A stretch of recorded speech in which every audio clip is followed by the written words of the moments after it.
Türkiye reportedly sold its Russian S-400 system to the Gulf.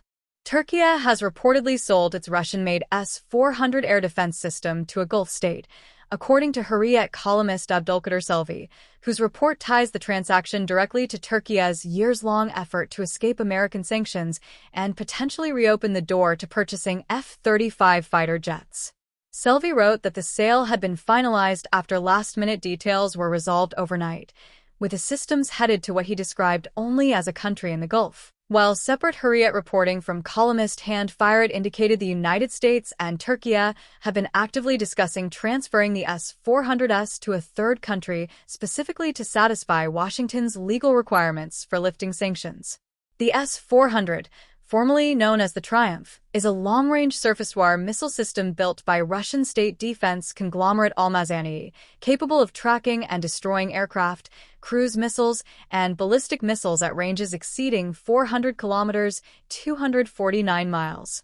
Türkiye's 2019 purchase of the system triggered sanctions under the Countering America's Adversaries Through Sanctions Act, commonly known as CAATSA, a 2017 U.S. law that punishes countries conducting significant defense transactions with Russia, making Türkiye the first NATO ally ever sanctioned under the measure.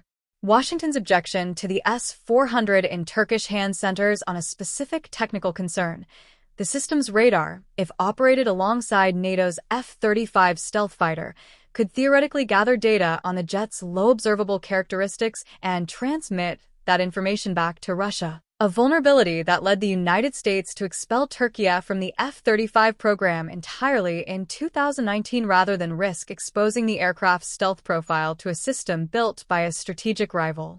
According to Selvi's reporting, the path to lifting those sanctions runs through a written notification President Trump would send to Congress, a mechanism that Turkish journalist Yunus Paksoy said would need to answer 3 specific questions: confirming the S-400s are non-operational, that Türkiye will no longer claim ownership of the systems, and that Ankara commits to not developing similar defense relationships with Russia going forward.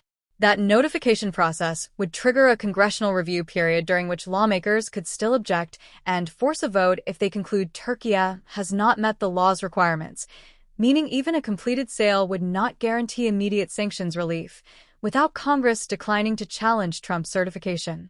Separate Hürriyet reporting cited by regional outlet Athens Times detailed why a straightforward sale to a third country became the preferred solution over alternatives Türkiye and the U.S. had previously explored.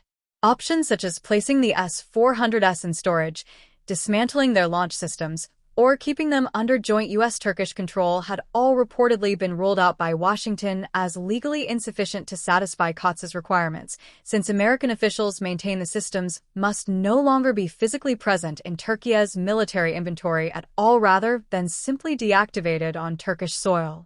Any such transfer would also require Moscow's consent under the original end-user agreement Türkiye signed when it purchased the system, and according to the same reporting, Russia has not signaled outright opposition to a resale, though the Kremlin has not publicly confirmed any position on the matter either.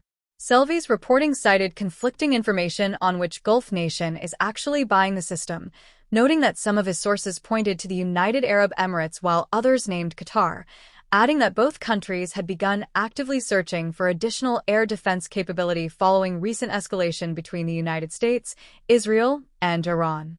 That regional security anxiety is not abstract for either potential buyer.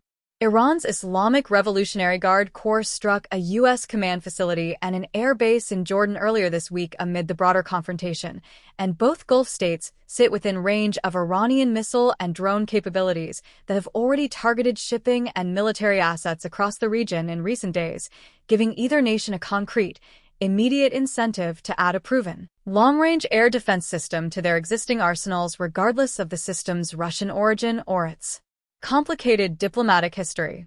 Selvi framed the potential deal as delivering Türkiye a double benefit beyond simply escaping sanctions.